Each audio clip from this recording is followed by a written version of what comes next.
You are listening to the Spent the Rent podcast. And now, here's your host, Patty Rose. Hello, I am Patty Rose, and welcome to the Spend the Rent podcast. This is episode number 219. I am joined today by Springfield, Oregon City Councilor Kori Rodley. Kori, welcome to the show.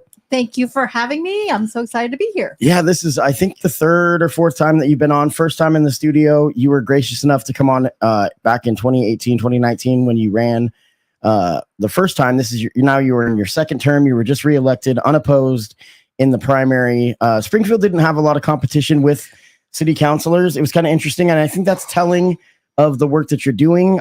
It could also mean that we don't, we need to motivate some more candidates. It's not a knock. I love civic participation, and I know you do as well.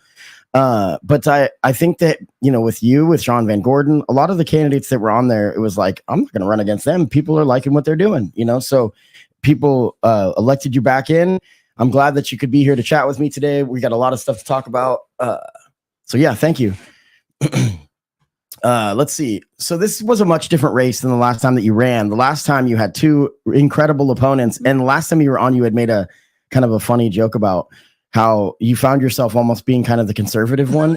And we'll talk about that a bit. I want to give a shout out. You'll never remove yourself from this three-way race because it was such a powerful group of people in Springfield. You had Johannes Tadeo, who is one of the most the strongest voices for the Latino community. You have Chris McAllister, who is maybe the strongest voice in the homeless community, which is a bold statement in a Eugene Springfield conversation. But I think it's safe to say that Chris McAllister is fighting harder than anyone. And then you had yourself, who is the first openly gay representative or city councilor in Springfield, so that those accomplishments matter until they're not the first anymore. And so your name will go down in history, but now we can move on because now it's just a normal thing. So, I do think it's good to celebrate, but it is I'm glad that it's a thing that's not going to be celebrated again. Mm-hmm. If that makes sense. It's not because I don't want to support gay people. It's because I do.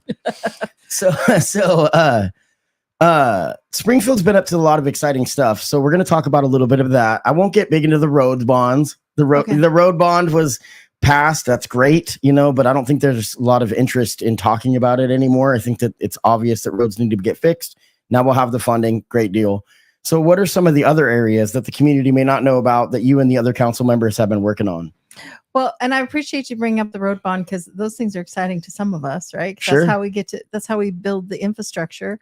And I think in the past, and just to be specific, like I'm in my fourth year of my first term, so I'll get sworn in again in January for another 4 years, unless something happens.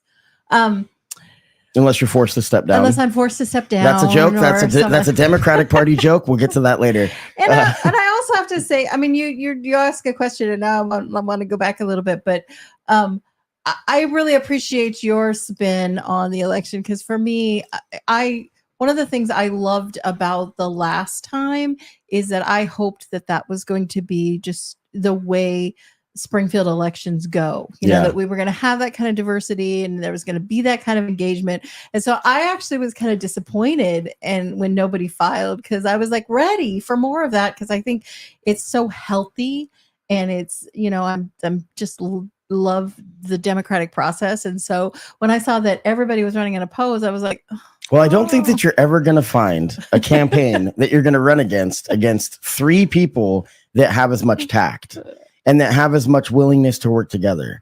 And so I hear what you're saying, but I think you might could have been worse. Yeah.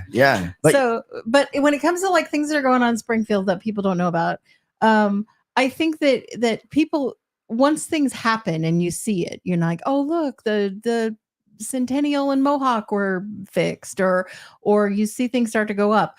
But there's a lot of work going on behind the scenes in order to make that happen. And there's a real focus on just what I think of as like the fundamentals of how do we create the infrastructure, because I think that when we're able to find the funding and we invest in fixing roads or replacing lights or making intersections safer or fixing the kind of ADA on the sidewalks, those kind of things. Then behind that, people are like, oh, I want to live here. I want to open a business here. I want to do these things here. So it kind of happens in these phases that seem really slow to people until they don't. There's been a lot of work in the last couple of years going in with the Springfield Economic Development Agency or CEDA. Yeah. So we're doing a lot of work to build our land and figure out what our plans are going to be for how we're going to develop in Glenwood and to continue to develop in downtown. So there's a lot of that that's going on that is, again, it's boring until you see the results of it. You see it. Yeah. So, and I think just another thing that people will probably not know unless they just appreciate the changed efficiency is just internally in the city with our city manager, Nancy Newton, has done a lot of efficiencies of kind of consolidating and rearranging and changing the way we do budgeting and doing some things that just are just kind of elevating the way things operate. And I, as a systems person, I appreciate that a bunch. Yeah. I mean, I think I'm just going to skip ahead to something I had planned for later because it kind of makes sense now. We had a viewer question, Mike McFarland. I know you know Mike. Mm-hmm. He wrote, I asked him, I was talking to him about something unrelated. I told him I was going to have you on and he's like, ooh, here's some questions. So I picked my favorite one or one that I thought would fit that I hadn't already kind of had written something about. And so these are his words. He said, it is hard to pin down the exact moment in time, but somewhere in the past 10 to 15 years, it seems as if there was a quote, seed of civic pride planted in Springfield. What do you think some of those reasons are for this? Well, and I have opinions. Sure. So that's one of the things I say all the time is part of my volunteer job of being on the council. I get to have lots of opinions. Yeah. I think that there was some real concerted work to clean up areas of Springfield, and there's still some concerted work. And again, nothing happens with everybody being like, "Go team, go!" Like there are people who are like, "I liked it the way it was," or "I like this the way it was." But I also think that and this is one of the things that motivated me to run initially, is we are a city in transition. We are growing. We, for a while, were a more affordable place for people to buy homes. So we've got new people moving in who have different expectations. By investing in downtown, it's made it so that people can come over from the university, come over from Eugene, and kind of experience a more of a small town, but still a really elevated experience. Right. And so I think that's part of the, and with each step, we all feel pride around that. When the Eugene Weekly said that, Springfield has the best of downtown, we all start to feel pride about that. So I don't know the exact moment either, but I think it's that what I was just talking about, where you start the process and then people start to feel invested and they start to feel some ways about it. And there are still people who are like, as we're having to move forward with climate friendly and equitable cities and other things that we're having to do, some people are like, I don't want things to change, and which I understand. And, we're going to continue to change. Yeah.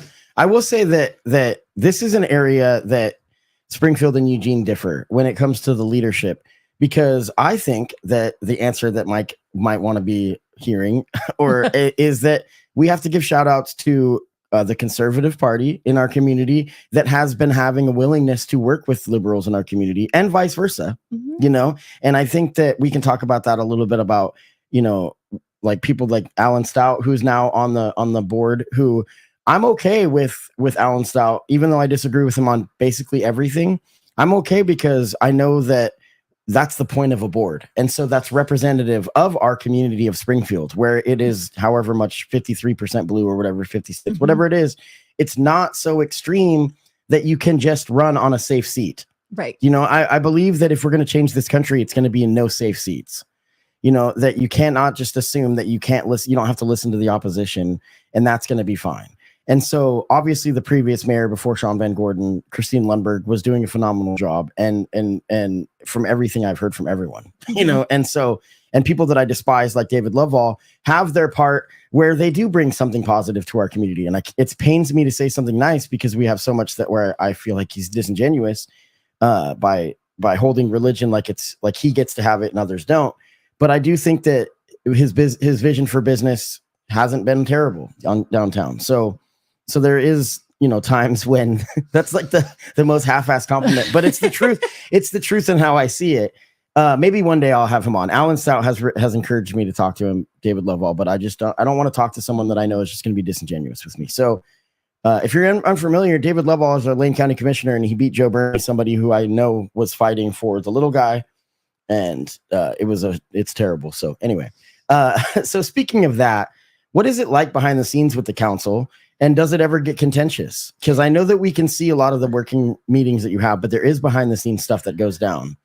Barely. So that's the thing that I was thinking about this question, and I think that people assume that we're doing a lot of business behind the scenes, and really what you see in public meetings is often the All conversation. Yeah, that there may be like, and I appreciate the majority of the folks on my board that are also really aware of like public meeting laws, and we're not talking about business if we've got a quorum offsite or anything like that.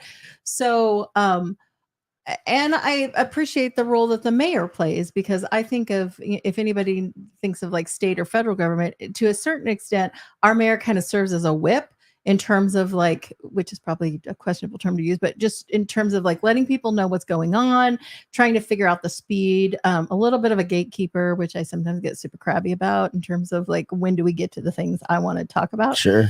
That's exactly how it works. Like on a national level, and this is really important. I know that sometimes local politicians don't want to navigate back and forth between national and local because it confuses people, but also sometimes it can make it easier to understand. So when you look at like a Mitch McConnell, that Mitch McConnell would withhold legislation.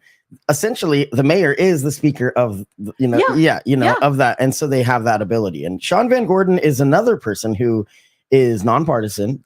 Your seat's nonpartisan as well, but it's no secret when you run what you're running on your platform. You're running for a piece of the pie in the conversation. You want to make sure that there's representation for the people that you represent. Right. And so, and you represent everybody, but there's also going to be like, but these people are misrepresented. So I'm going to speak for them. Now, Sean is a great spokesperson for that, but sometimes because he's nonpartisan, the issue is going to be that he's like, well, I don't have a lot of stamina for that issue. And I also don't really have a lot of drive, and it puts blood on my hands. And if you go back and watch the interview I did with him on the week of the ice storm, I love Sean. We have a great relationship, but I was pretty disappointed and it's a first chance I was disappointed in that there were situations where it was like, well, I can't really actually give an answer. And it's like, right now, people just want the truth. People just want a blunt thing. And he was real tactful. The one thing I will say about the ice storm is that it was handled amazingly by our local workers, like Sub and all that stuff. And the criticisms that were coming quickly were frustrations. And you and Sean Van Gordon and the people listened and dealt with it. And then the citizens of Springfield were mature enough to move on. And that's a big reason to answer Mike's question about the 10 to 15 years, is that the citizens have their gripes, but they pick their battles wisely. I really believe. I think our school board, maybe a different situation. Meaning like the people that want to protest it, they sometimes do it with, back in 2020, we saw a lot of issues with that. I don't want to get too sidetracked. I did just totally do that. but I think it's, so when you ask if it's contentious, I think there's, particularly in the last year or so when we onboarded several new counselors and it really shifted things. And I'll just be really candid because I don't think it's a secret. Like, I appreciated the last incarnation of our council because I felt like we had this really diverse perspective. And I just really appreciated that because I know where I'm coming from and I appreciate having different viewpoints. And I think that with the new version, it kind of shifted more to the right. And so we were getting less of that. Like, I really appreciated Councilor Stair and where he came from. And I really appreciated Councilor Pitts and where he came from. And it just sort of, I think, brought us to more of a sort of a middle thing that I felt like really represented where I think Springfield is, and my experiences in Springfield is that it's not over here, it's not over here, right? And it's more like this, right? Like, you hear how I'm talking about it. I'm not talking about it like this is what we need. I'm talking about it like, well, it is what I'm saying is what all of us need, which means that the Thurston community gets a voice. Not that I want to win and make sure that they don't get heard from. That's not going to work. Right. You know what I mean? We're not going to be able to continue on with that. So the Thurston community can listen to that and take note. Because if your politics are going to be that I'm going to browbeat you and I'm going to beat you into submission, then you're going to lose. Like, not only in the election, but like in the actually getting stuff done. We have to work together. And it doesn't serve Springfield. Like, I think of Springfield as being very purpley. And I was thinking about this, thinking that, we represent a ward, but we're elected citywide. And when I think about, like, I hear people who say, my constituents say, and when I think about the constituents of Springfield, or think about how my lens that I bring to representing is, I feel like I am trying to represent the collective. Yeah, and it's that's not what I'm saying. Yeah, it's not an individual voice. It's not a faction that may bring a petition and want the things. But I think some people are like, I'm here to elevate the minority voices. For me, I'm more like, I'm here to like represent the collective. Yeah. So that we're all pulling this train together. Yeah. And that's where that's why you have my support. And that is exactly it. And it's not about being it's not about being moderate. No, it has nothing to do with that. No. It's about being a patriot, dare I say. I mean, I'm taking that word back, by the way. It's so true. I mean, because Leonard Stair was a pro-union. I mean, he was the head of the Teamsters in our community, and he had to leave because when you're the head of the Teamsters, they're going to cut off your head. That's how that right. works.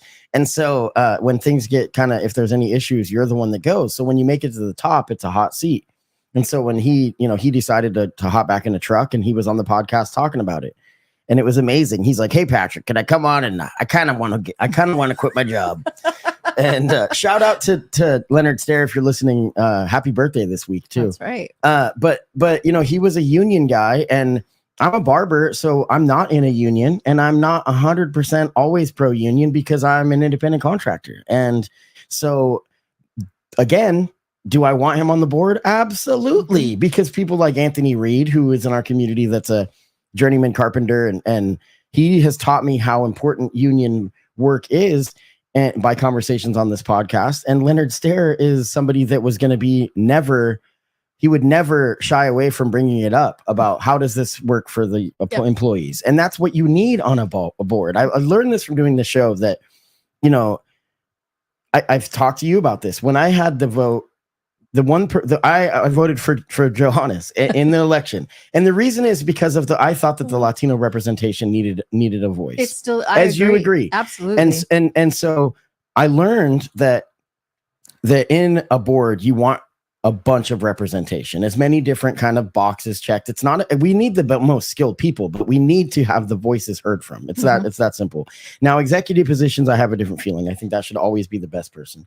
I mean, I do think you're here. I'm glad that you got the position. Again, we could say it over and over again. No one could have gone wrong in that election. So it never really does get contentious. I mean, it's just everything is public, and that's kind of where I got sidetracked and the point that I want to drill home. Everyone that is saying that they have no ability to hear what's happening, that's because they haven't tried. Because you can go to the Springfield website, I think it's Springfield-Oregon. I mean, if you Google Springfield, Oregon, it's going to come up. Springfield-Oregon.gov, I believe. And there's all kinds of information. There's going to be the working meetings. There's going to be your city council meetings. There's school board meetings. Right now, I know that if you go on Springfield, the Springfield website, you can get links, or the Oregon website, you can get links to if you're on OHP, you can get an air conditioner, and so Google that. I don't have the link in the show notes, but if you are sitting in the heat, like you can see I am as I'm sweating here because I don't have a fan going because it makes noise. If you are on OHP and you don't have the money for an air conditioner, you can go and apply and just Google free air conditioner Oregon, and it's going to come up. I guarantee. So to answer your question, I don't think of it as being contentious. I think there are definitely different opinions. We may not always agree. There may be some, people get cranky. But it's not, it hasn't been, it's pretty good. It's pretty good. It reminds me of any other workplace. If it's a functional workplace, there's going to be people that you don't necessarily like, or that don't like you, or that you have different opinions, but you find a way to get to the meat of what you're trying to do. And one of the things that I've said this in a public meeting, is that I may have different opinions and different backgrounds than the people on my board, but or my council. But when folks come and they're like, you all don't care, I can honestly tell you that everybody who's sitting up there cares. Yeah. They may have different ideas about what the solution is, but to say that you don't care about the unhoused, or you don't care about my neighborhood, or you don't care, I can tell you from the time and the focus and the energy and the concern that everybody puts in, whether we agree or not, they care and they want to see, what's best for folks. So I want to say everybody cares. I think a lot of times I said this recently, I think a lot of times it becomes a sociology and a psychology argument where we navigate so quickly between those two things. And if you're talking about psychology as a one-on-one with an individual, like say an individual homeless person, right? That you see that person for who they are. But when you're talking about a whole and the sociology side of it, there's a lot of frustration towards the homeless community, right? So conservatives sometimes come off as being cold-hearted when because they're maybe more pragmatic in a way. And so maybe that's giving them the benefit of the doubt, because I know a lot of times there's this new brand of MAGA politics that's just mean, and so true. But yeah, that's something I've learned recently is that we navigate that in our speech so quickly, where we go back and forth between psychology and sociology. And my mom double majored in sociology and psychology. So that's why I think about that, because she would always talk about how much it would conflict and how when you have psychology, you got to have compassion. When you have sociology, you have to have brass tacks. Just like you have kind to of looking at the system. Yeah, you got to look at exactly what's functional and like get rid of what's not. And that can be pretty harsh, know. So let's talk about, can you tell me, okay, so I spoke with Sean Van Gordon this week and I asked him, I said, hey, I'm going to be interviewing Kori Rodley. What is something I could ask about? And he told me about land banking, and I had no idea what this was. And so I Googled it, and the definition is the practice of buying land as an investment, holding it for future use, and making no specific plans for its development. What are your thoughts on this practice at a city or county level? So this was one of the things that when I was running initially, I was very focused on housing, and I've stayed focused a lot on housing, because I think that if everybody has a roof and a door, that's what I just want. Everybody to have a roof and a door, and everybody who wants to live in Springfield to be able to live in Springfield. So, and to try to get upstream around the unhoused or the precariously housed or all of that. So one of the things as we were seeing some ARPA funding and things come in, I was like, we can always buy land. We can always buy land. And so real quick, ARPA funding, what is that? That was the American Rescue Plan funding that we got during COVID. Yeah. And there is, and there was a lot of money coming in. For a while I was calling it the Biden money that was coming in, but and that one-time money is good for one-time things. Sure. Like fixing the HVAC on the Justice Center and things like that, as opposed to like, we're going to stand up a program with this money. So by buying land, and what's great about being a city, and we've been able to purchase some land that the county had foreclosed on for relatively low, and we can find this sort of key spots of land, and then you can leverage that to try to get somebody to come and develop it. So as a city, we're not going to build housing, but we have access to federal funds like the Community Development Block Grant funds, and we can partner that with, like, we've got this lot on, say, Laura Street, and we think that it would be great for affordable housing, and then find a developer who's willing to come in and do that. So it gives us this leverage, as opposed to just hoping and pleading and praying for somebody to come and do that. So it's been part of the strategy. And fortunately, that our tiny little housing team at the city that I just absolutely adore has been willing to jump into these things and say, okay, let's buy land. Let's build these partnerships. I think that Aaron, who's the housing person at the city, actually took out an ad. It was like, do you have land you want to sell? Springfield will buy it. Wow. Which was really, it's to me, I think that's super Springfieldy. Like, we are like, like roll up our sleeves and be like, how can we do this? So, and it's been exciting. And I think it's fun that Sean mentioned that, because I used to say that if I was leading with ego, I think we should call it the Kori Rodley land banking program, but it isn't. I haven't done any of the work other than to just say, let's do it. That you're for it, at least willing to give it a look, because, I mean, and again, this goes back to what we were talking about before. Is there always a chance for public comment before funds are appropriated? And you answered this before, but is this funded by city taxes? Is it ever funded by city taxes? Potentially. Now, what you're proposing is based on this money that's been given to us by the federal government. And if we don't spend it, we lose it. It's that simple. That's the same thing with roads. That's where, and so, is there always a chance for public comment before it's bought? Well, I'm trying to think back. It's never been a secret. So it's been absolutely for public comment because it's been in work sessions. Yeah. And then it's come before us to say, do you want to allocate the funding to buy this property? And it's been just really clear about here's the map and here's where it's at and here's where it's coming from. And here's what the investment looks like. Because I mean, the way that I understood it and just doing the research on it is, why would this not be a thing? I mean, we're obviously seeing values of property going up, and just people are like, oh, there's going to be a crash when it comes to like housing and all that stuff. And I'm like, how do you think that's going to happen in the Northwest? I mean, we are seeing gentrification. Right. So we're not going to see a crash anytime soon because new money is coming in from places that it's getting too expensive there, and they're bringing that too expensive here. So we're not going to see a crash. We're just going to be replaced by Californians.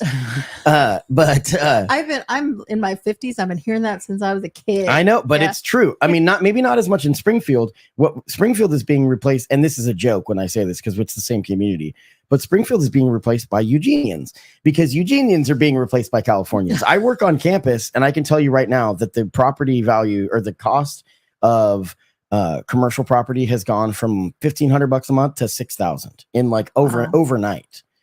So they tore down our barbershop, and it goes from $2,000 a month for these tiny little mom and pop locally owned places to $6,000. And you're going to have corporations coming in that are then not even worried about making a profit. They're using that as a billboard. So, if you have a Pizza Hut down on campus now, people are like, oh yeah, Pizza Hut. That's a name recognition. They don't care if they make a profit. That's what it's for. It's a billboard for Nike Town when we have tourism. And that's what we're seeing. And so this Big Ten change, not to get sidetracked because it's a Eugene issue more than a Springfield issue. It's actually going to benefit us in Springfield in a lot of ways because the tourism and stuff. But this Big Ten move for the Oregon Ducks is going to be terrible for the Eugene community. But you'll be hearing from that later on.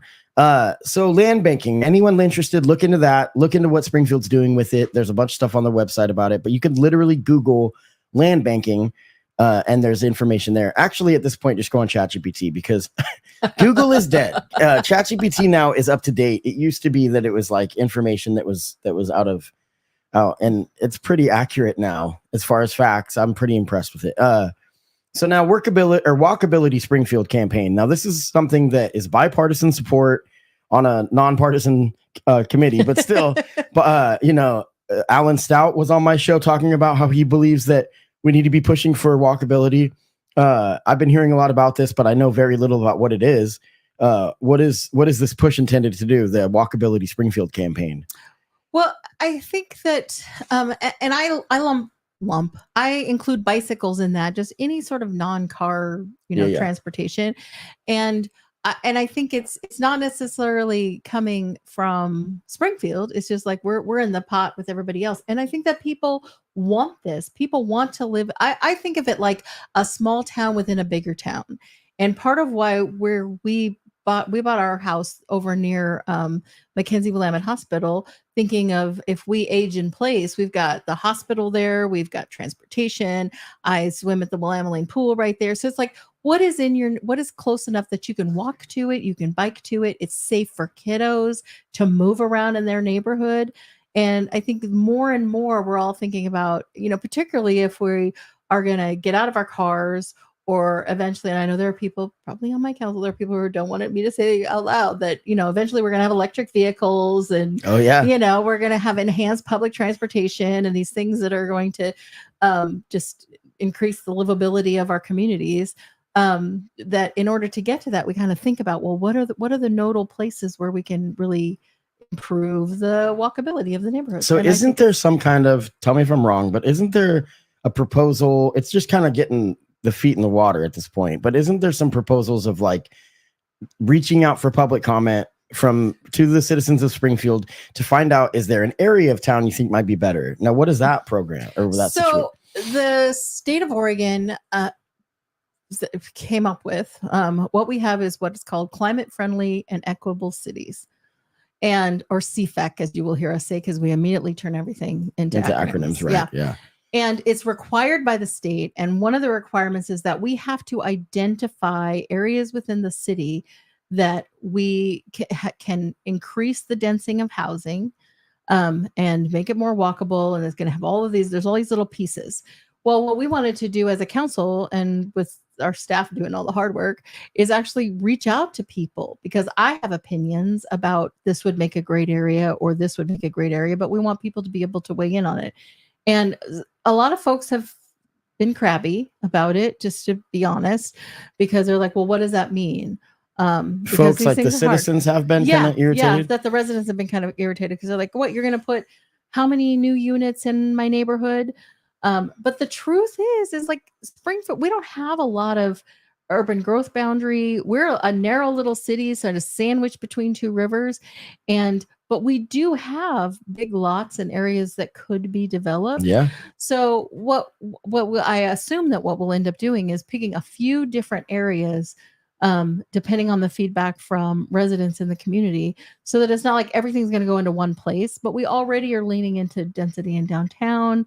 Glenwood is a place that we're hoping to see more, mixed housing and things like that. So it's getting people involved in the conversation. We've been on the front lines of it because this has been going on, coming from the state for the last few years. But now it's time to okay, we need to identify these areas and we want people to weigh in. And I mean, we're going to have to pick something. And I'm anticipating that we'll pick a few different areas to focus on. Alan Stout brought up that he knows a lot about bollards. So that was, what I'm talking about?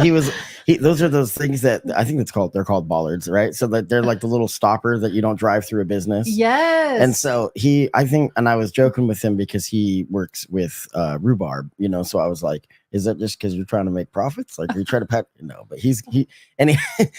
but he was really stoked about this idea about walkability. And I thought that was really cool to see. And I hope that that's where we're going to get. I don't think that he is as representative of the conservative movement as he may think, because he actually thinks about people other than the conservative movement. But so we'll see how it is, because if it's a popular opinion, I'm glad that you're here saying, that you like it, because unfortunately that means that there's going to be people that are like, oh, no, I don't. Right. Main Street Safety Project is something I'm really disappointed that was so. And this is such an unpopular thing to talk to be prideful. I know that I'm the only one that'll speak like this. Like Mark Molina, he basically might have lost his election run because he was pinned to the Main Street Safety Project that he didn't support. Right. And there's things like that was so unpopular, and it was 9 roundabouts and raised meridians to go in so that we could keep it, so that, because every year we have a handful of people that get hit on pedestrians and bicyclists between 42nd and 70th. And there's people dying all the time. And I mean, it's a drag race out there, and so no one wanted to do anything about it, because they're like, I don't want change. And you can't, and there was some tough stuff with it. I might have had to drive past my street and then turn around, but I'm like, yeah, but I wouldn't have to stop. Right. You don't understand that. Roundabouts are amazing. I was at U-Haul in Glenwood, which is probably the best example of it. And I have to go back to a different direction than I was on the street, and it's a wide road. And that roundabout situation there makes it so that you can flip around safely, super fast, and no one had to stop. And it's just incredible. And I mean, I don't know. I mean, going to Europe and driving in Ireland, I saw how fast they have 8 exit roundabouts. I don't know if Americans are smart enough, but yeah, it was very unpopular, the Main Street Safety Project. And it's almost a career killer in our community if you supported it. It was, and it's interesting that you bring this up, because it was very painful. That was a thing that was going on long before I got on council, and I was paying attention to it because I was because of safety, right? And I know that there were staff that worked on that for years and years and years. And in the end, there was voices in the community that got, came feeling very strongly about it. And we weren't able to, it really got co-opted, and we weren't able to take it back to talk about what's the safety then, and how do we right size it? And I was hoping that we would just be able to stay in it and get it right sized for folks. But by then it had just it has to be rebranded and started from scratch. Now I want to point this out though. that kudos to you guys for not pushing legislation that the city didn't want. Yeah. You know, that the number, and that's where I stand with it. I've been very adamant that I supported it. That being said, do I think it should have gone through? No, because of the simple fact of what we talked about before. The Thurston community and a lot of the rest of Springfield were against it. More than half of people didn't like it. So therefore you can't do it. Yep. You know, and that's the way democracy works. You know, It's not just about who you elect. It's about electing those people to represent you so that when you're doing your job, they can do theirs, but also knowing that when something comes up and you voice your concern about it, that those people that you may disagree with on this issue, that they're going to take your side, not their side. Right. That's, you know, so that's pretty, it was good to see. But yeah, that I want to be clear, the roads bond, Main Street Safety Project, two different things. You know, what's happening with the roads is going to be great. I was really impressed, just to give a shout out to, I don't know whose jurisdiction this is, 105, because, you know, if it's city or if it's county or how that works. But right between Eugene and Springfield, I was coming back because last night I had a buddy doing a show downtown at the Big Dirty, or a few friends doing a hip hop show. And I went down for a few minutes. I'm old, so I stayed out for like 20 minutes, but I was coming home and they had planned it so perfectly. They were doing a lot of road construction where they had one lane blocked off, and it's like this, there's no one out because it's summertime, school's out of session for the university. And it was a Thursday night, and I think alcohol is passe at this point. So I literally do think the bar scene is dying because people are not drinking as much. I think people are using cannabis more, and kudos for that. But and that's a whole different topic. But I was really impressed in Eugene and into Springfield to see how they had taken the opportunity to do the road construction at night. At 9:50 and 10:30 at night, you know, and times where they had, I mean, ODOT and government, I can't believe I'm saying this because I grew up listening to punk rock, but government, when it's efficient, is amazing. I agree. You know, and that being said, that sentence is, if it's efficient, come on, that's a caveat. But man, when you see it work, and when you see it, because you know that they knew that. Yeah. That they knew that there was, when is the least amount of cars that we can cut this lane out? And probably, you know, because I'm thinking about the workers, it's cooler at night, Sure. right? A lot cooler than being out there in the hot sun.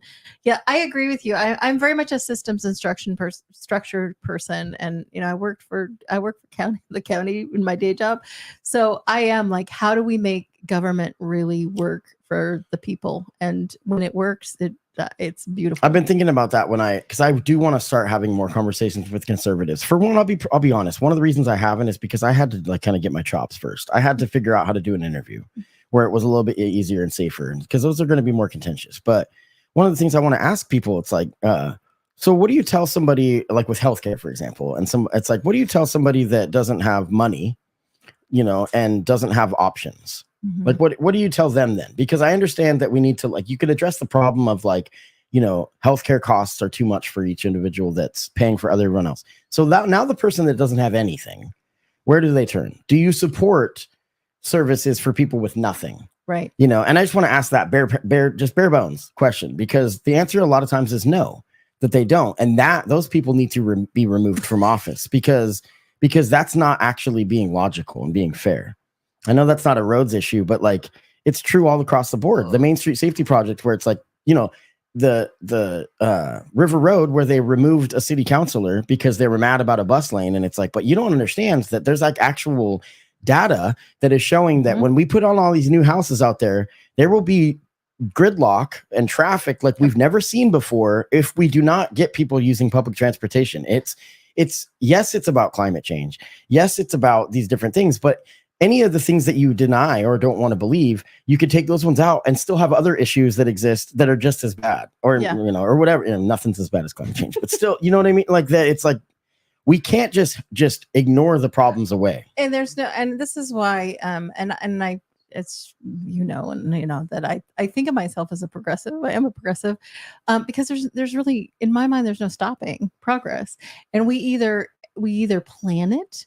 We either work towards it, we either figure it out and do what's best, or we're either going to end up with blight, right? If we don't do what we need to do, we're going to end up with a Glenwood everywhere, or it's going to get pieced together in ways that make no sense. So yes to that. And it's, when you were talking about that, I was like, I had a conversation with my 7.5-year-old grandson this past week when he was staying with us, and he's very concerned about the unhoused and the homeless. And was constantly processing, talking about it. We were talking about it, and I was thinking, oh my gosh, my grandson is thinking about this in terms of how we provide for people who have nothing. Exactly what you were saying. Yeah. And I am with adults all the time who are not willing to do that. And he's like, what do we do? And so he and I had lots of conversations about it, and he was thinking about like, well, where would people go if they were unhoused? And I asked him when we started talking about it, why are we talking about this? He goes, well, because I care. Like, I'm worried about it. Yeah. And so, yes, more of that. And he must have been brainwashed in school, into caring about everyone. I mean, I thought you learned that at church. I don't know. Yeah. So, I say that all the time. I was talking to Doyle Canning, and I said, if I ever run for office, you guys are going to see a campaign you've never seen in the way that I'm a Springfield Democrat. She's like, what does that mean? It's like, I said, well, that means that I want healthcare, but I don't give a shit about the PC stuff.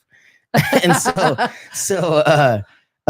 no, but yeah, kids should run our country, first of all. Like, I mean, when I was a 7 or 8 year old kid, I thought I was going to be president. Legit. I really did. That was my goal. But it was something that I was so passionate about humanity at that age. And I still am to an extent, but I share the frustration of a lot of these people. I mean, right now we're seeing, this is the sociology and psychology thing again. In this last week, we've seen multiple fires at homeless camps, and it is adding to the frustration. And the problem is that, the single mom or the single dad or just an individual person that finds themselves homeless because it's expensive to live. And maybe you had a relationship that fell apart overnight that maybe your partner even cheated on. It's not even your fault. Yep. And then you find yourself homeless and you're living in your car and you're working full time. That's a lot of the people. So there's that, first of all. So when we cast this shadow of what the homeless community looks like, it's really painful. Now, Elkhorn, and I know I want to get way off track here, but like Elkhorn is shutting down. Elkhorn, the owner of Elkhorn, has been very public about his vitriol for the homeless community. And I can understand where they're coming from, because his business was vandalized, desecrated, feces on doorsteps, over and over and over again. Elkhorn Brewery is right down in Eugene, next to Chula's. It's the old Carl's Jr. building on Franklin, and so they have really good fried catfish. They did. Well, they're moving now, and the building will be torn down, and ironically, it will become housing, and it'll be expensive housing that no one can afford, but it still will create more houses and more apartments and more dwellings, which will help the problem. But the reason I brought them up is because I was reading people defending them. And one of these people said that, when you let schizophrenic run rampant in your town, this is what happened. And I'm like, do you not understand how insensitive that is? Right. Do you make fun of AIDS patients as well? I mean, so my thought is that you cannot tough love a schizophrenic into doing the right thing. So if you're going to say that it's a mental health thing, that something, schizophrenia is the biggest torture trap that you can live in. And for somebody that, yes, that's actually probably true. Like what he's saying, that we have let, I don't like even saying it, but because they were his words, but we've let, people with mental health disorders like schizophrenia roam the streets, because in the past, our mental institutions were deemed to be inhumane. Right. The left felt they were inhumane. The right was dancing in the streets when the left wanted to close them, because then they didn't have to pay for it anymore. And so you do see these people then just walk out. I grew up in Salem, and when Fairview was closed, you literally saw people for months onto years that would stand on the corner of the block that the facility was on, because they did not know how to live. Yep. And that's our homeless community, the small the small percentage of it. The biggest percentage of it is people that will find their footing. And so it is our job to find out how to help the people that we can help. And now we're going to have to figure out a solution to help the people that can't help themselves ever. I think, first of all, one of the things that I like to say out loud, and I try to say it in public meetings too, is I think it's important to separate criminal behavior from just the fact that somebody is unhoused, because we tend to lump all of that together. And I feel the pain of businesses who have had criminal trespassing and things happening. And that's not the whole homeless population. Right. Also, as you're pointing out, like with behavioral health, we have truly underfunded the what folks need. And then we had the pandemic, and a lot of people, there's more folks, right? Yeah. So, and we have not, we don't have enough staff to do that work. So it's like this layered thing that we're trying to dig our way out of.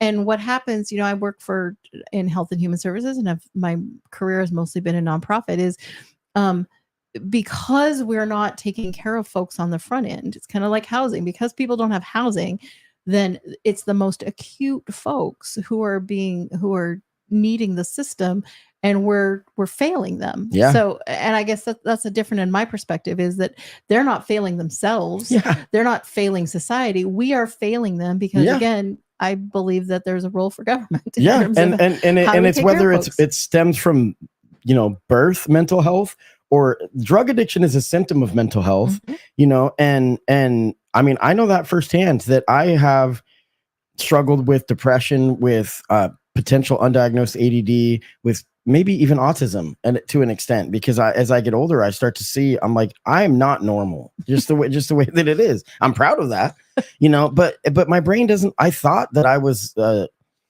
it's been a struggle for me. There's been times in my life where I can't function completely, and that was just being in my 20s, but like, so no, that's a different thing. But like, I think we really need to kind of think about how we address these things publicly, and our frustration is there, and it's shared, but you can't lose the compassion for people.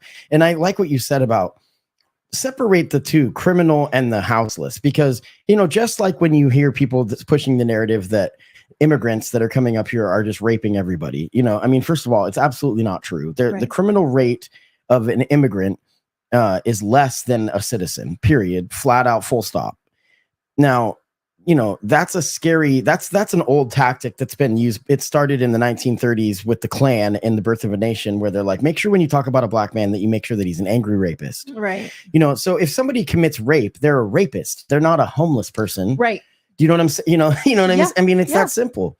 And so, that when people do that, it's disingenuous. Now, I'm not going to stop doing those kind of narratives from the liberal side until the right starts doing it. Let's just put it that way. So, because I saw somebody today say something where they said like, well, someone was saying something about Trump being a liar, and he's like, well, like Biden's never lied. And I'm like, you didn't make Trump not a liar by saying that. Right.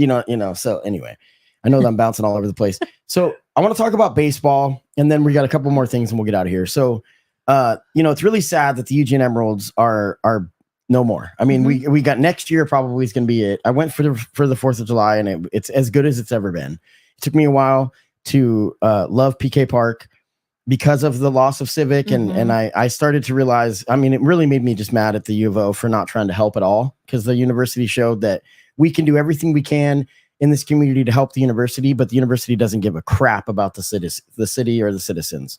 So, you've thrown out the first pitch at the field at Hamlin for the Springfield Drifters. The Springfield Drifters are a summer collegiate wood bat baseball team playing in the West Coast League, Pacific Northwest Premier Summer League Baseball. This is a new thing. I think this is year 2 or 3 now. What was that experience like? You threw out the first pitch. Did you bounce it? Is the game awesome? I know you've been to M's games. What was your experience like it's a different league, but it's still summer baseball. So what was that experience like? So, did I bounce it? I'm pretty sure I bounced it. I know my spouse, when I was getting ready to do it, she's like, don't embarrass me. And I'm like, nobody asked me to do this when I was 25. They're asking me now. Sure. When I'm not. So it was like, do I practice and possibly throw my arm out, or do I just like wing it? And, but I love that field. Yeah. And we've taken both of our grandkiddos there, because you can spread out. You're so close. You can hear the conversations happening on the field, and the view of, like Kelly Butte and Springfield. I mean, you talk about civic pride. You sit there and you're just like, this is beautiful. And I know that it won't be small forever. And already this season there's more people going than before, but there's also, it's just that it's just a delightful feeling to be sitting there and you're eating your hot dog and you're not crowded, and you're right. You're right. The answer to Mike's question truly about what has made Springfield good is that nobody knows that it's good. So maybe we should just stop talking. I know. No, but yeah, I mean, I haven't gone to a game yet for the Drillers, which is kind of weird, but I'm not. I mean, baseball, I come and back and forth with. I grew up on it, but it is pretty slow. And I'm Irish, and I've got this new philosophy that I'm just going to stay indoors during the summer. But That's probably good. Yeah. No, I mean, it's just really sad that we're going to lose the M's. I've been talking to Sean Van Gordon. Is it possible that is it still on the table for Springfield? And I think the answer is no. I think that the M's showed, unfortunately, that they were not willing to bring anything to the table. And so, I mean, $10 million in prepaid rent is what they offered the county. And that means that they were just going to not pay rent once it was open.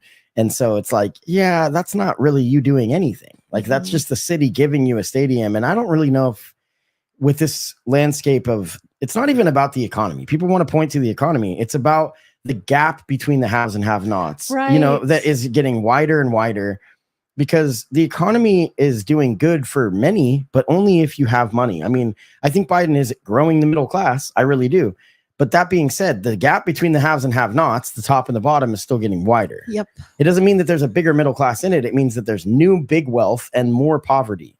And so it's tough, and that's not just, I'm not saying that's because of Biden or Trump. It's because of billionaire corporate CEOs that have made record profits because of inflation that they have done because they can control the narrative completely. And I don't know, it's pretty scary. But yeah, I mean, no more M's. It was pretty sad to read in the program for the game that Alan Benavides, who's been on my podcast 2 years ago, we were talking about this, and he flat out said, he's like, it's been great, but now the next step is we're going to start looking at different cities. Yeah. And so it's pretty sad. But the Drillers are not professional baseball. It's college baseball, but it's great level of baseball, maybe even a better quality of baseball than the M's.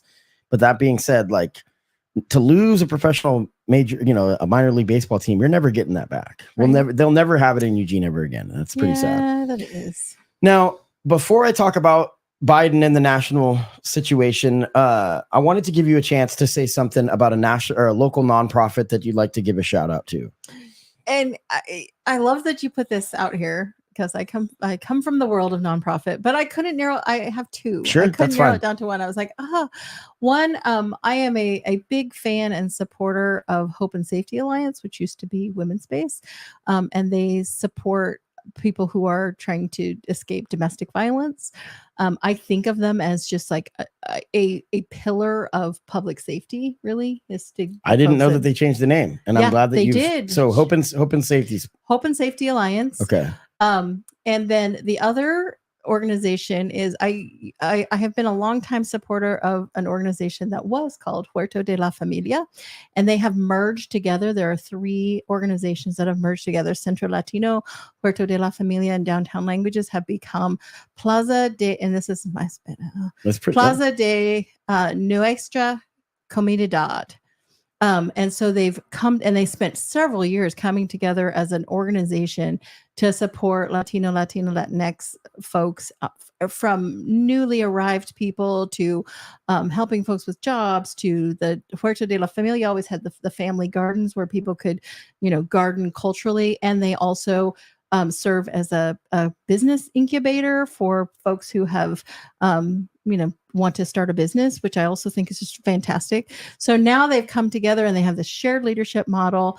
They also have just bought a building in Springfield and are going to be doing some mental health and addiction services out of this building in Springfield. So those are the 2 organizations, and there's lots of them that I like, but those are the 2 that I'm like, yeah, that's awesome. When you said that, I as a white person that's non-Spanish speaking in any way, I was like, that's really good. But I am very obvious that I have to be aware that it's also how I felt as someone that knows nothing about math.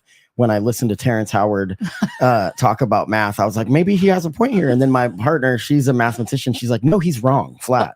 So if your Spanish is your first language, A for effort. I don't have any idea. It sounded like you're doing good.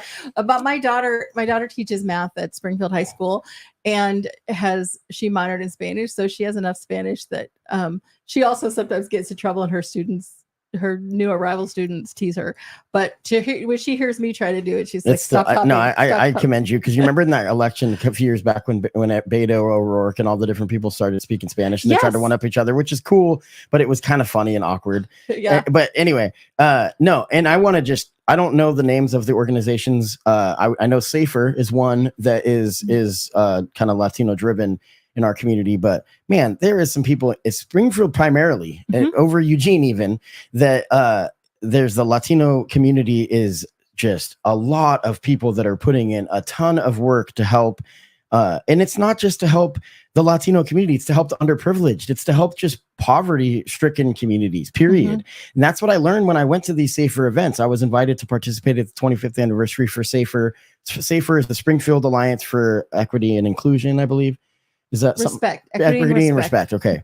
And Johannes had a lot to do with that event. It was at Tyson Park in Springfield a year ago or something.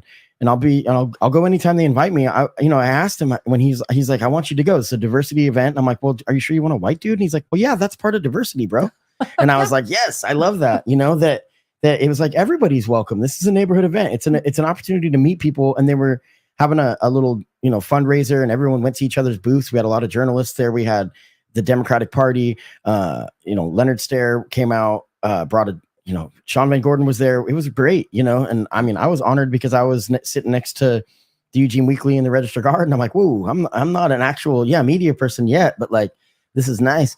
No, but they do some good stuff, and they were raising money to buy backpacks for kids, nice. For that were starting school, and that was the end of summer, and it was just a really fun day, and it was a bilingual event, so they had a bunch of information about how to get resources for people that were Spanish speaking, which I think is super important. And I mean, there's people with different different immigration statuses that are going to need help, but they're citizens of our country that don't speak great English. And so, I mean, it's not just people that are trying to come and steal resources. It's just not fair to say that narrative. We in this community don't have a problem with an overabundance of illegal immigration. We just do not. And these are neighbors who are contributing in so many ways. And exactly. I've been very outspoken about that, like as a strong supporter of DACA. And as it's funny because I did an episode about it and I got some backlash because I was kind of like separating the criminality of the child and with the parent with DACA, with the DREAM Act. And then some of the people from the actual organization were like, well, we don't want to demonize the person. And I'm like, well, back to the drawing board. That was my selling point to get people to understand this, So anyway, so national races, I do want to talk to you for a few minutes about it. Biden is just losing support. I've been very vocal about him stepping down. I'm not an elected official and I get real frustrated, but at the same time, I'm if you look back and look at my receipts, my views don't change dramatically over time. I've been very vocal about Biden's cognitive ability. I mean, Trump's cognitive ability was never there in the first place. Biden's cognitive ability has slipped pretty bad. It's pretty obvious. I've been vocal about calling for him to step down, and this situation is an absolute nightmare for the Democratic Party. In a time where the election will decide the fate of our democracy, I know that it's been a few weeks, but did you watch the debate in its entirety, and what were your thoughts? So I did not watch the debate, and I will tell you that we've had a lot of hot conversations in my household too around this. And when you said, do you want to talk about this? I'm like, and I don't expect you to say a ton. I don't. I won't say a ton because I do try to like stay out of things that people are like, what's, if you don't, so someone but said, I will say this, I will say that, in my lifetime, often my candidate of choice has not made it to the final, right? Yeah. I was a big Hillary Clinton supporter. I was Elizabeth Warren. My person has not made it. And for me, and again, I'm a systems government person. So it's about the administration. 100%. It's about the process. Like we have this process. And, we have this candidate who was elected in the primaries, and what he decides to do is what he decides to do. And I'm also like basically an optimist. So I have confidence in the process and the system, depending on what happens. Yeah. So that's kind of where I'm at, is like, I still, these are where my values are. My values are progressive values. And I believe in inclusion, and I believe in being anti-racist, and I believe in making sure that the hungry have food, and all of the things that I have spent my life working on.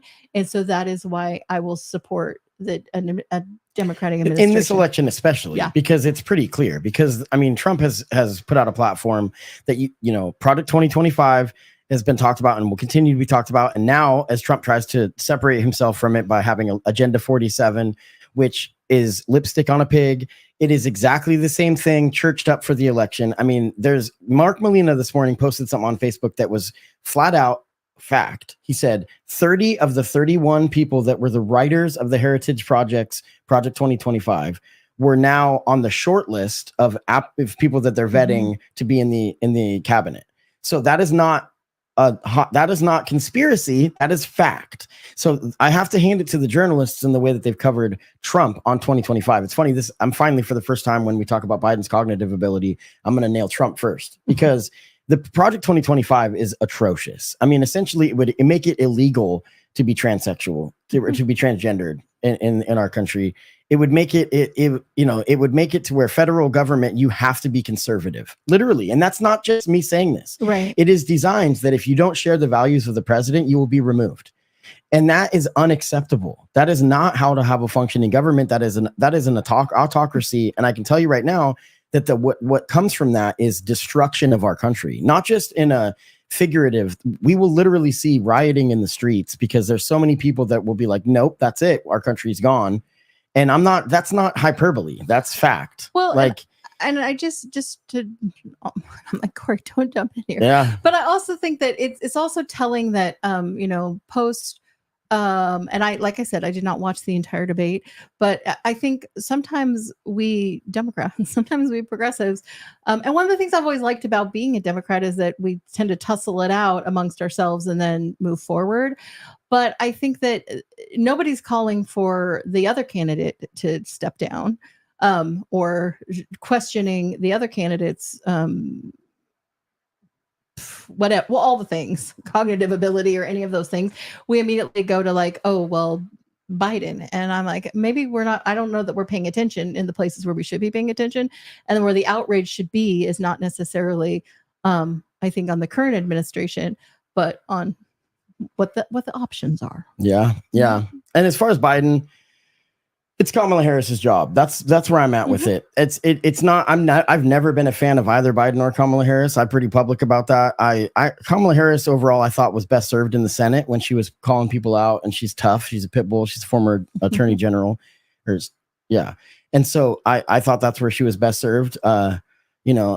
Much like how I think Elizabeth Warren on the Senate is very important for her to stay there in some ways, because she's so effective with consumer protections, and I think that those Senate hearings, I think, is where they shine, and so taking them out of that, I think is sometimes, I don't know, but at the same time, they picked her to the party, and I voted to support it in the 2020 election, where at this point, when you're the incumbent president and you're voting, when we voted for Joe Biden in the I didn't vote for Joe Biden in the primary, to be honest, because of this whole mess. I knew that we would be sitting right here, and I voted for Marianne Williamson because she was the only other option, and she, quite frankly, was way better in my opinion.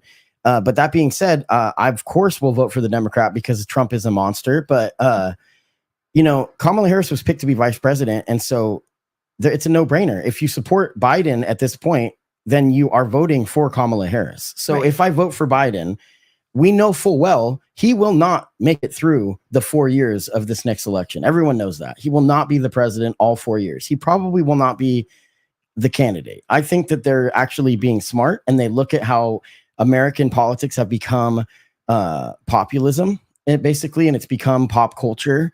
And so they're going to wait until the 11th hour to do the right thing. And Biden's going to be the one to make the decision. And he's going to step down, and he's going to be like, put my full support in Kamala. And everyone's going to go, good, just be all excited. and thought this through. Well, you're not going to get the people in the margins. It'll be interesting to see. We'll see what happens. Kamala Harris, though, in the last week, narrative wise, because they have given her the worst jobs. She's got to fix the border and fix school violence. It's not, those are like non-starters in our country. It's like so hard to get anything done. And now that she's just doing fun stuff that Biden, quite frankly, can't do because he looks too clumsy. like they're sending it. Like there was this really cool photo op with her with the U.S. basketball team. And I know that this is not what's actually important, but unfortunately, this is what wins elections. Is that if you see lately, she's being shown in these really cool moments, and there's a reason for that. I've been watching this enough. Well, I want to go ahead. Okay, Go but ahead. I just want to say, just again, because I'm a bit of an institutionalist around it, is that like it's a team, right? You've got a president, a vice president, but you also have a House of Representatives and a Senate, and we need, we need to have those functioning together. If we're gonna move the bills and the things out of the House, we need to have a Senate that supports that. We also need to have a president who signs those bills. So for me, I tend to think of it goes back to what I said earlier on. Like, this is about the collective. It's not necessarily about one individual. It's like, well, how's the team? And there may be weak links in the team, and there may not be weak links in the team, but it's like, is that team gonna move the country forward and look after the people that need to be looked after?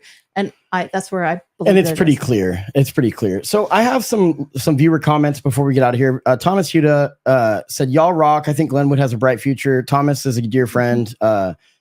Thomas was second place a couple years ago in the mayor's race in Eugene. A very unknown candidate. That was a pretty huge accomplishment. And so shout out to Thomas. And then I have some comments from it's just this as Inicipians, and I'm not sure the context because I wasn't paying attention to the comment section.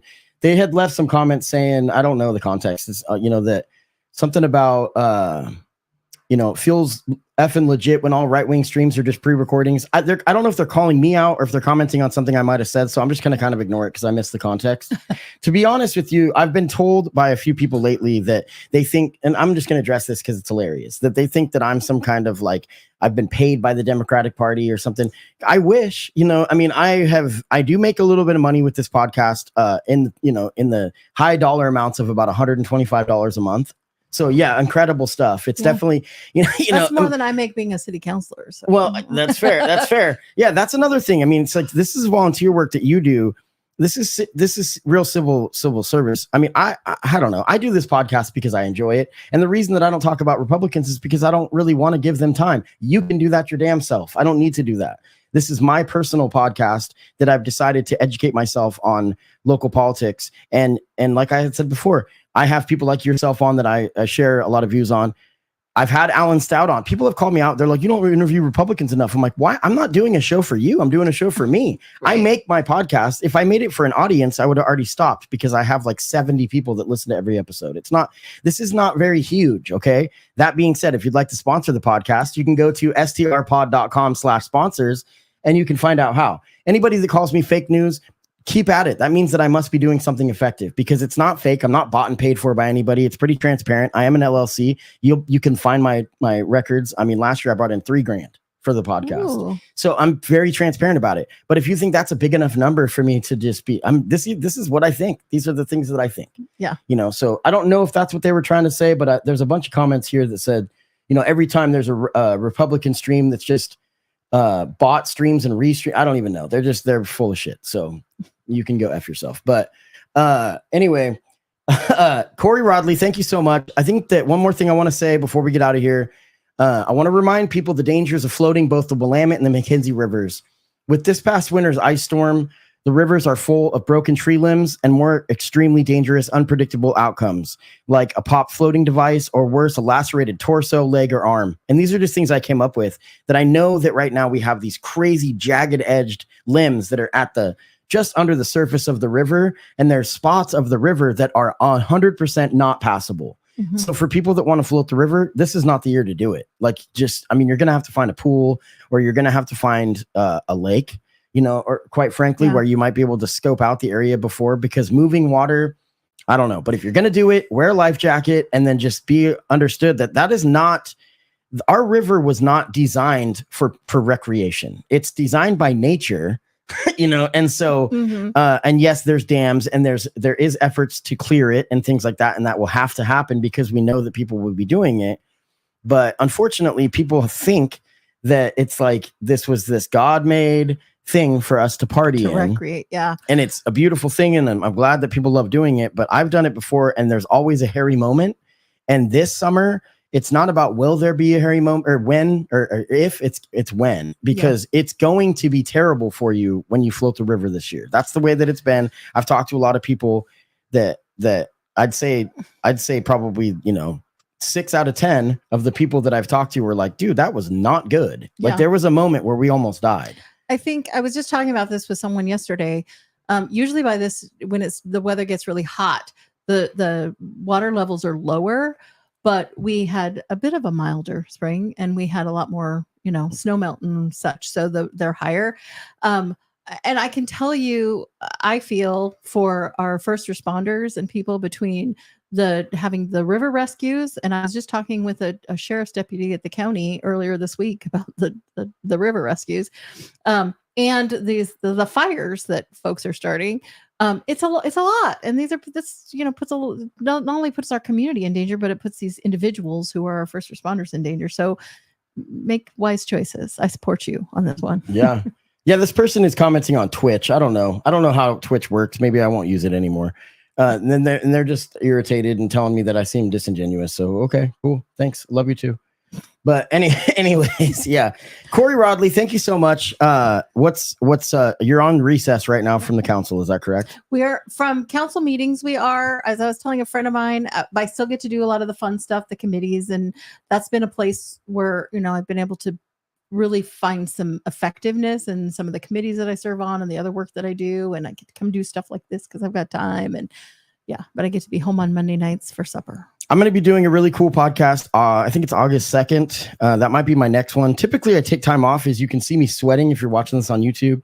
It's hot in this room, and thank you for sitting. We sat for over an hour, which is rare.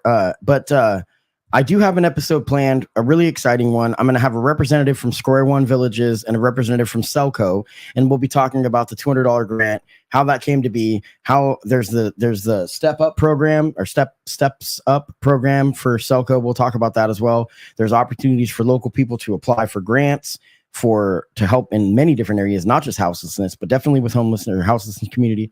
So yeah, I mean, that's going to be awesome. They came to me. They've been asking me about it. I'm excited to be able to have the platform to be able to offer a full length, conversation, because when you watch the news, which I want to give a shout out to the local journalists, because the local journalists that are doing the job, it's not their fault that they're understaffed. The issue is not that it's good journalists doing the work. The issue is that there's now 8 to 20 people doing, 60 to 100 people's jobs. I mean, that's the way that it works. And no, the Register Guard I don't even care about, but like when it comes to like, and KVAL has proven time and time again to be a terrible company. But I've got a buddy that works for Channel 9. Is that KEZI? Yeah. And my buddy Cam Derby works on the sport. He's a sports director for KEZ9, KEI, whatever, for Channel 9. And he's awesome, and I know a few people that work with them, and they're just great people. I'm a big fan of Matt Templeman. Anyway, there's great people in our community doing great journalism. It's just there's not enough of them. Right. And so that's part of the reason that I do this. And I'm not acting like I'm a news outlet. I'm sharing information that you then have to go and educate yourself better on. So thanks for watching. But the people that want to give criticism, call me fake news and stuff, it's pretty funny because I'm not even news. So, we're sharing opinions as well. Exactly. And so it's just funny how when I started a podcast, I knew that if I got criticism, I would know that it was a good thing. But like, people are so funny in how much they want to discredit stuff, where it's like, dude, just don't watch it. Right. It's that simple. I mean, I wanted to do something that I would listen to, and having people like you on is something that I wanted to see more of. And so that's why I did it. So it's that simple. But yeah. Again, if you're going to float the river, wear a life jacket. If you want to sponsor the podcast, go to sdrpod.com. Kori Rodley, thank you so much. Thank you.